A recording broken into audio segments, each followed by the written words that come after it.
Come on in, bestie. Welcome to StoryPod, where we do the doing of story development together. Brought to you by Creative BFF.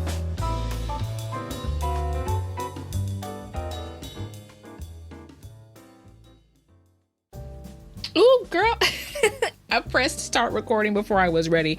It is a pleasure to be before you once again. It is a pleasure to be in your company again today for a little bit of story brain action to work these story muscles. Okay, we're back in the story gym. We're pumping iron so that we can go out into the world ready to make a story at the drop of a hat. If they point a gun at us and say, make up a story, girl, I got you. I'm surviving. Okay, I'm surviving and thriving.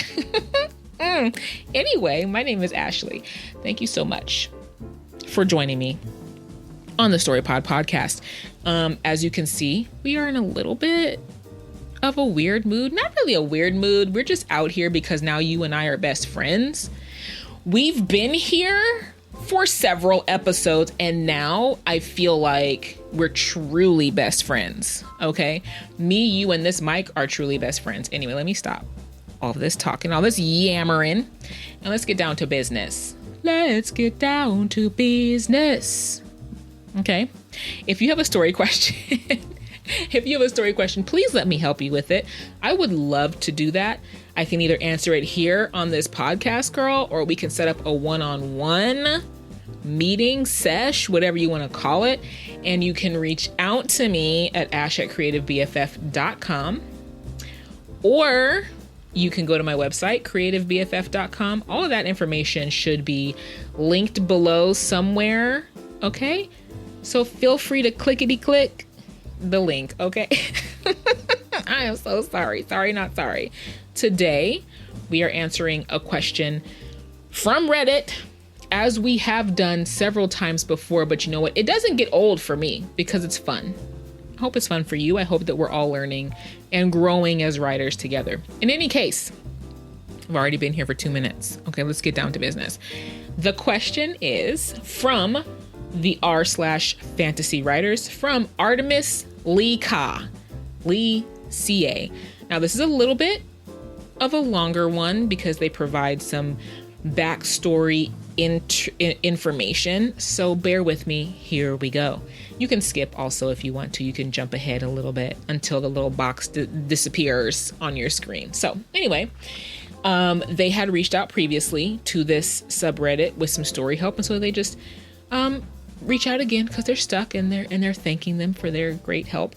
So the background and context is 200 years ago, one kingdom, A, to the west, saw another kingdom, B, the middle kingdom, was struggling with many factions vying for power. So A decides to try to invade and take over B.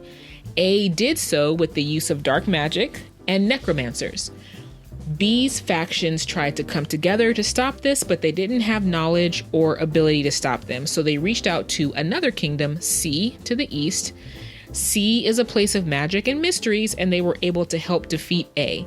As a result, B moved into the territory A occupied, and the borders between B and C shifted west as both gained territory. The border was originally created by a small mountain range, and so C is now moving through the range and beginning to spread west. Literally spread, as the kingdom is covered by a heavy cloud and fog/mist that vastly limits the range of sight. B doesn't know why or how that works. They only know that once the territory belongs to C, it changes. Now, 200 years later, there's a reason B continues to need C's help. Possibly a lingering spell from A that C continues to push back or stop, and B is grateful C doesn't just push to take over all the territory. B still has numerous factions, but they rule as a council now. For some reason, B is providing C's cursed prince with a bride. I'd like to relate the reason back to the original war between A and B, like some kind of promise C made in return. Some kind of promise made in return for C's help. I'm trying to figure out why B would provide a bride, but also what benefit specifically does the faction whose bride is chosen from get from this? I want it to be something that is almost life and death important, not just power, prestige, or status. Sorry again for the wall of text. So this is a very interesting story. I hope I get to read it one day. I really liked the imagery of this wall of mist moving forward as Kingdom C spreads its territory. I like the vibe of Kingdom C, so I'm hoping that I get to read this story one day. And so my answers, I have a couple of answers. Look, I wrote it down on my little note page, right? And they might all be kind of tied together. And reading the question again, let me know. Maybe I didn't approach it directly from the person's question. I might not be providing directly the exact answers, but you know what? This is just to get the brain going. So let's see what happens. I'm gonna share my answers and maybe we'll develop. It'll continue to grow from there, or maybe I'll be way off base and you can let me know. Okay. So, one idea, and these probably can all kind of flow together. One idea, and forgive me if I avert my eyes. I have my, notes in front of me. Sorry, my TV was about to turn off. So I might avert my eyes down to look at my notes. Forgive me. So number one is maybe the brides are chosen from a lineage with like a disease, which could be a magical disease or a wasting disease that is only cured in Kingdom C, specifically maybe by the cursed prince. Now that may or may not be as really connected to the question here. It could work, but maybe. It could be that the bride, now this is kind of like why they're providing the bride, right? It could be that the bride is identified supernaturally or magically, and chosen when she develops a curse or a condition similar to the prince. And this could have been something that was maybe done as kind of like,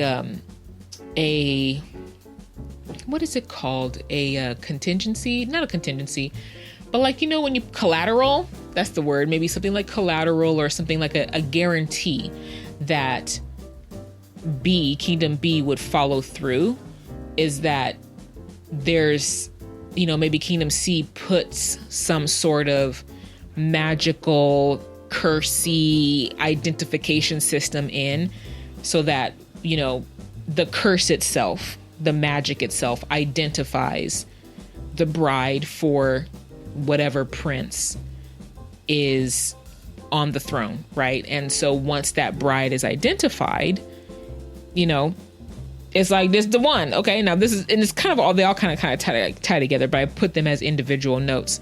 This is still, so this magically sealed by the originators of the agreement.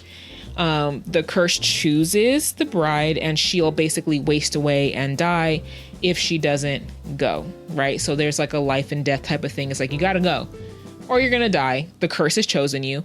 And so arrivederci, girl. Okay, get on out of here.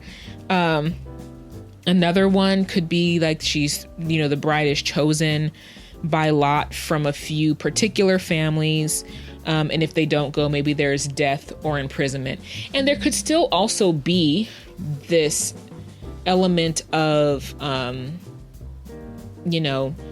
your family, to sweeten the pot, the family maybe gets like a nice dowry, maybe from, the prince. Why not?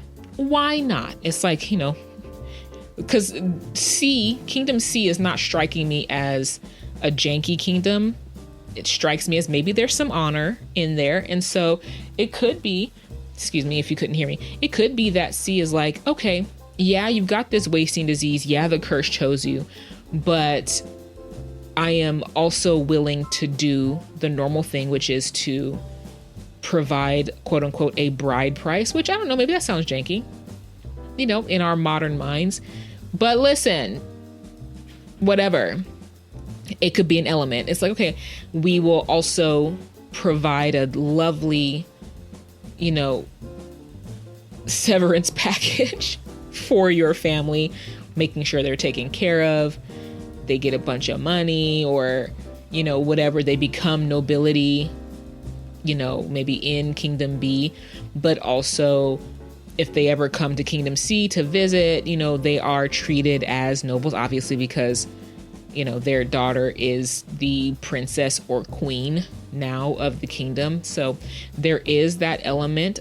It logically would follow that there would be that element, but there could still be a magical, cursey type of element to it where it's like, it is a life or death. Let me look at the question again, type of thing. Yeah, so benefits that the faction gets,